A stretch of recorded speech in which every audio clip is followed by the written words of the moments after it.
Hi there, Sanbonani Molweni. Welcome to Face channel. If you're here, please subscribe before the end of the video. If returning, thank you for love and support. I appreciate you. The Gumbis versus the Mseleku Omamkhulu lapha kunobayede ngale kube nomacele. Ngithe ngiphinde le ndaba. Abantu ababuka uthando nesithembu asebejwayele idrama, abathanda nje ukuthi kube nomsindo, abathanda nje ukuthi kube nesiphithiphithi havoc, yibo laba asebehamba bayobuka The Gumbis. Mabebuya ngale The Gumbis baze bathi hawu cha labo mamkhulu bahleka njalo bathobekile, hayi ukuthi labo mama The Gumbis bahleba njalo bahleka njalo bathobekile, hayi ukuthi nginenkinga nabo mina fix. Bengisho lokho nje ukuthi phela ngoba isithembu ngapha nangapha yisithembu, kunesithembu saku 161 kuphinde kube nesithembu saku 191, because uhlobo lomshado licishe lifane, abantu ke sebeyaqhathanisa. Ngase ngithi mina kodwa baqhathanisa into engafani, ngoba ngale umamkhulu wakhona ubala iminyaka kungekho omunye unkosikazi, ngoba lo nkosikazi okhona olama umamkhulu ngathi uthi yena baneminyaka ewu4 beshadile nobaba Gumbi, kanti umamkhulu uneminyaka esedlulile kwe10 eshade nobaba Gumbi. Uyabona ukuthi kune nje akufani ngoba akufani namakhaya wafani. Kwase kufika ke ngapha umamkhulu wasemzumbe bona masilandela istory sabo, amakhosikazi nje abe khona onke eduzane, futhi ayicishwe abe u6 kodwa ke agcine u4. Nawe lokho usungakufuna ngoba kukhona ku-TV show ukuthi waye ngithi ayicisha abe u6. Khona unkosikazi wadlula emhlabeni, khona uMakampilo, ngoba uMpilo ufike after ulwandle, okusho ukuthi noMakampilo kangenzeka usashade, okwenza ukuthi amakhosikazi angaba u6. Angaze ngiphathe eyobuhle, bahleke bobabili labo mama, nokuthi imishado ke ayifani. Nginilinganisele nje guys, nabo le university le yala eSouth Africa ebuye yenza ukuthi ke ufunde nabantu abadala kunawe. Kwaye kwenzeka ngiyenza i-example ngomshado uthi imshado afani. Kwaye kwenzeka ke isikhathi la ukuthi siya kwi-training o siyofunda. Manje ngoba le university yaquba, ngaleso sikhathi ke siyingane nomngane wami, khona abanye omama abawu2 abashadile babe kwi-group yethu, abanye ngibakhumbula ukuthi laba abawu2 esasibazela eduzane sasixoxa nabo. Bashadile ke abawu2 labo mama, bashade ke lo mshado abanye abantu bakuthona nomaye. Into eyayenzeka ngoba sasihleli lapha yana kwakufanele ukuthi kube inyanga kodwa siqedanga inyanga. So labo mama ngoba bona bashadile abekho ekhaya, babe nokufonela ke obaba, husband.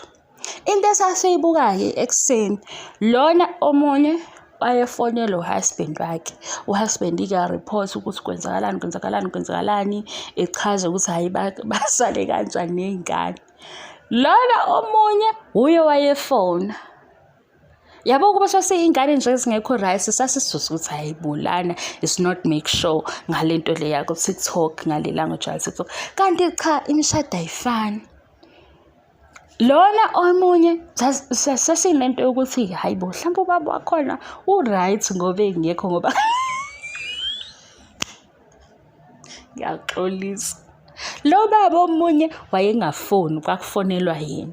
Lona omunye ubaba kwakuhuye ofonayo, efonela unkosikazi wakhe embuza ukuthi nikanjani lapho, kwenzakalani. Bekhuluma futhi isikhathi eside emchazele futhi ukuthi hayi nabo ba right kunjani, futhi efona kaningi. Sibona ukuthi le phone le iyaringa, leyana engapha iyapresswa kwenziwa i-call, kodwa bashadile bobawu2. Manje ke nami ikho into ebengangizama ukisho ukuthi hawo phela ngiyaqhathanisa imishado yabantu ngoba ayifani. Mhlawumbe i-setup ngokuthi i-polygamy into efanayo, kodwa impatho nezinto ezenzeka phakathi ngezizeyifani. Yingakho ke nizojaji umamkhulu lo wasemzumbe nithi yena hawu uyahleka ephinde engahleki, yena izimo zakhe aqondene nazo zimenze benjalo, kanti lona owangapha kwi-The Gumbis izimo zakhe aqondene nazo nezivela kumabona kude ilezi ezimhlekisayo, ngoba phela ngeke sisho ukuthi abacasha kunabo. Angeke sikusho lokho. Angeke futhi sithi ngoba ngapha emzumbe siyesibona ukuthi ngesikhathi kuya-pretend ngapha aba-pretend. Akuveli kumabonakude, akusiyingxenye yamabonakude. Manje-ke senibangani? Nizwe ngimtshela? I-example yomshado kuyabantu le abawu-2 abashadile esasibabona eduzane kodwa babe nezinto ezingafani. Lona omunye wayefonela, lona omunye kwakufona yena. Sibuke-ke nathi-ke ngeso lokuba yingane-ke singahloniphi sithi hayibo, yini ndaba uyafona yena uma lo ngalana yena bayamfonela ukuthi phela vele babevele bebadala babebadala futhi-ke sibathatha ngakho ngokuthi-ke bashadile sithi uma kodwa phela sisithi uma eklasini mase siyikhulumela nje siyingane thina asithi lo uyafonela lona ngabe yena uyafona. Athi-ke omunye eceleni mhlampe lo ofonayo yena uyahlupha manje sekhaya uyathetha njalo yikho kumyeni ethe nje bye kwaba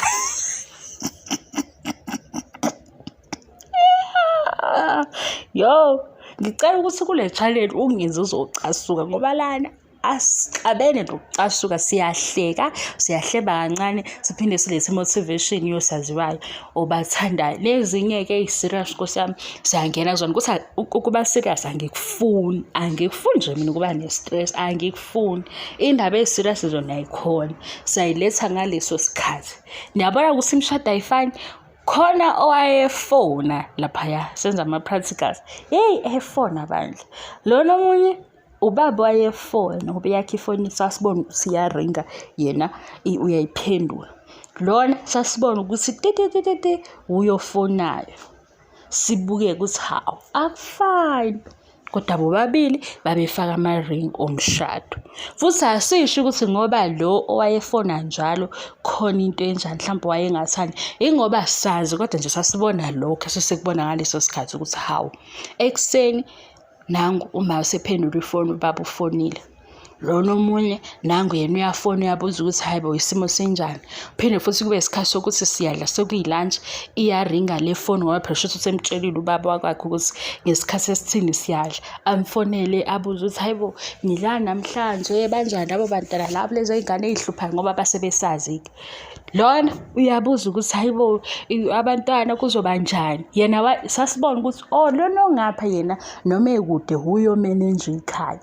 Kanti lona ongapha uhusband wakhe wayezama ngoba wayebuza izinto mase yamtshela ukuthi hayi kwenza ukuthi nokuthi. Sabuka ukuthi akufani. Ile nto ebengizama ukisho-ke kumamkhulu wasemzumbe nomamkhulu wakwe-the Gumbis. Hhayi-ke ongangizwa guys mina ngiyakwamukela lokho ukuthi ukhona ongazungizwa khona kufuna ukucasuka. Eyobuhle umuntu wesifazane umuhle uphelele. Yebo ubuhle abufani kodwa mina ngithi sesibadala-ke ngale ndlela yokuthi asisekho ekuqhathaniseni. Umuntu wesifazane umuhle uphelele lonke nibahle ninama-shape angafani futhi nibahle nihlukile. Angizile-ke la ukuthi sengathi sengimdala kangaka bese ngiqala phansi ukuthi hawu muhle ngoba amehlo akhe anje muhle. Angudlali lowo mdlalo nje angudlali shame. Ningangibali futhi ningangifaki. Muhle umacele muhle ubayedwa bahle futhi nabanye besingakhulumanga ngabo. Nawe futhi umuhle nibahle nje nonke. Ngiyabonga-ke support, ngiyabonga ngiqedi. Bye.